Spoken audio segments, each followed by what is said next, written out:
hello everyone, and welcome to the Horse Snob. My name's Michael James. I am the Horse Snob, and I'm here with a special Forgotten Favorites list for you. One that I think is a perfect kickoff to the summer season. My top 5 movies that are going to give you aquaphobia, the fear of water. Now, why would I do this? Why now? If you've been following along over the last month and a half, you know I've been having fun with something I like to call Happy Horror Days. Every single day of the year, whether you realize it or not, there's 5, maybe 10 different national holidays that exist on any given day. Well, this weekend coming up is National Maritime Day. And so, maritime, ocean, sea, maybe now would be a good time to kick off my summer season with a little bit of a creature feature breakdown.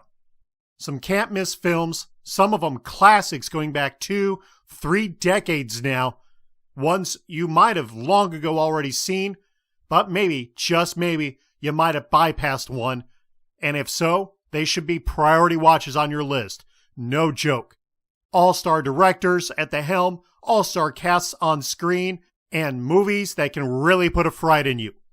So, let's kick everything off with number 5 on our list, Deep Star 6. Directed by Sean S. Cunningham, a legend in the horror community, the dude behind the original Friday the 13th, and producer of pretty much every series, remake, and spin-off you could think of ever since then. And though that's more than enough to call him a legend, you also know him from things like the House movies, House and House 2, as well as Last House on the Left, and he was a producer on the remake. So, some really top-tier films, and Deep Star 6 is no different. It might be, though, out of his entire catalog, the one that goes the most unheralded out of any of them.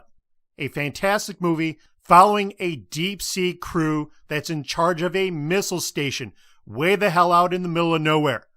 They're setting shit up, and dig, and what do we find? A prehistoric creature that's gonna ruin their day in a big fucking way. A solid cast on screen, names at that time, even if today they're not nearly as big as they once were, with people like Nia Peoples, Miguel Ferrer, and Nancy Everhard. Still a really solid cast and crew, and a great movie. Something that really has a feel as if you had taken Alien and stuck it underwater. And believe me when I say that type of thing is going to be pretty much synonymous with almost every movie on the list today. A can't miss film if you have not checked it out. If you were one of the ones that bypassed it back in the day when it first came out, catch it on Amazon Prime now. You will not regret it. Working our way up to number 4, it's Deep Rising. Moving forward about a decade into the late 90s, this one also has a pretty solid cast, with people like Treat Williams, Famke Janssen, Anthony Held, Cliff Curtis, Wes Studi, Jason Fleming. I mean, the list just goes on. In fact, I didn't even name one of my favorite people in it, Kevin J. O'Connor, a dude you might recognize from Lord of Illusions, another great mid-90s horror flick.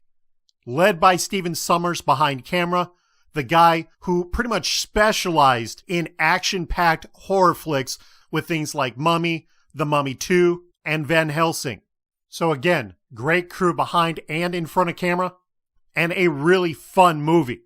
This one, not deep underwater, has to do with a cruise ship that's having a really, really bad day. Treat Williams, the lead in this, him and his small crew are hijacked by pirates, forced to track down this cruise ship so they could rob it.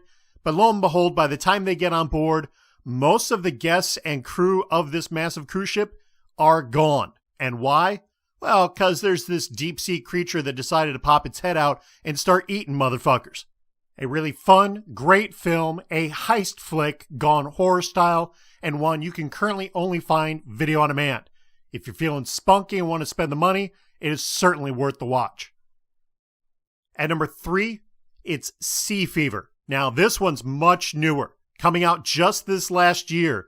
Sea Fever is one I actually watched and reviewed as a fresh fright, going back about 8, almost 9 months ago now.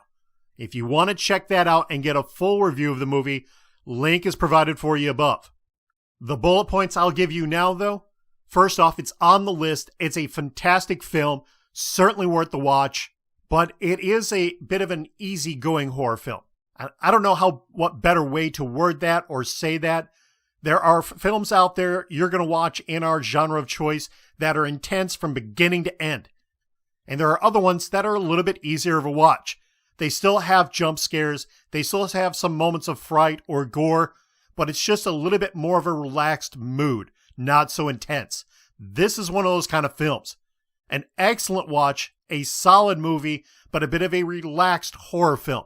It relies on story, on color usage and contrast, on the natural fright of the situation, of the story, where a group of people on a trawler come across a parasite that is eating away at their ship and infecting them one by one. A really good movie that I don't think gets nearly the praise that it should, and one that is certainly worth a watch. You can find right now available on Hulu. Take the time and check that one out. Working our way up to number 2, it's Leviathan. This one directed by George Cosmatos, the guy who also directed things like Rambo: First Blood Part 2 and Tombstone, which won all kinds of awards back in its day. A fantastic film.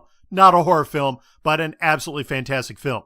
A full complement of top-tier actors on screen, led by Peter Weller, Richard Crenna, Ernie Hudson in that as well, Daniel Stern, Hector Elizondo, and Meg Foster. All-star cast for that day, a few of which are still recognized names to this day.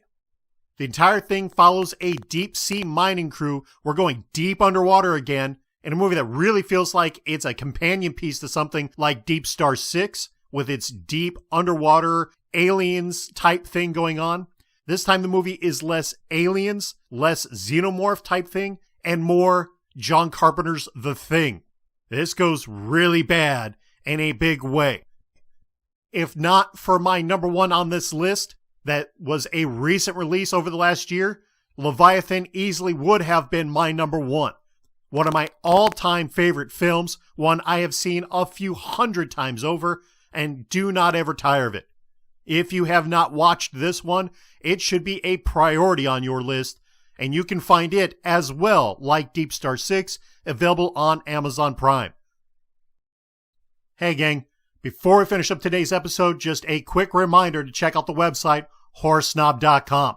You can find a full archive of everything I've put out thus far, some truly awesome novelty items, and absolutely rare horror memorabilia authentically autographed by dudes like Sid Haig, John Carpenter, and Bela Lugosi. All available for you at horrorsnob.com. And now let's get back into it. And lastly today, it's Underwater. This is the one that stole the show. As I said before, Leviathan easily could have been my number 1, a classic film that I love, but I am so impressed by the work that is Underwater that it has to be number 1 on this list. This thing hit streaming services in the fall, which is when I finally got a chance to see it, and I am telling you, this is a all-time film. Earlier, I mentioned Sea Fever as being a relaxed flick, one that you can just kind of sit back and enjoy. There's going to be a couple scares, but the mood and tone is a little relaxed compared to a lot of other horror films. Underwater is those other horror films. This thing takes all of about a minute or 2 to get going, and right then there is a holy shit moment that just kicks everything off, and it does not let up the whole way. If you want that edge of your seat intensity type thing, this is the movie for you.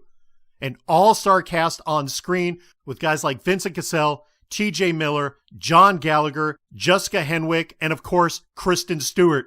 And all of them do an absolutely remarkable job. A great story, a great dark depth to this film, literal and metaphorical. And the kicker of all of it is where this thing starts in a world that you feel is synonymous with movies like Sphere, or any of them on the list, Deep Star 6, Leviathan, maybe Abyss. It takes an entire left turn, and all of a sudden you find yourself heading into H.P. Lovecraft territory. Just could not be more blown away by the level of intelligence in this film, the way the story plays out, the color usage, the contrast, the acting, the writing, the directing, and the reveal at the end. Fantastic. If there's just one film on this list you're going to watch, this is the one. Available currently on HBO and HBO Max. If you don't have that service, there's always freebie periods, right? sign up, watch this, turn it off if you want. I don't care after that, but watch this fucking film. All right, that's it for me today. As always, I invite you to take a moment, hit that subscribe button and the bell, stay up to date with all the reviews, previews, trailers, everything I pump out on a regular basis. And while you're at it, hit me up across the board on social media. I'm on all your favorite platforms, Facebook, Instagram, Twitter, constantly pumping out things there you never even know about here. One more time, my name's Michael James. I am the Horror Snob. I thank you for tuning in, and we'll see you next time.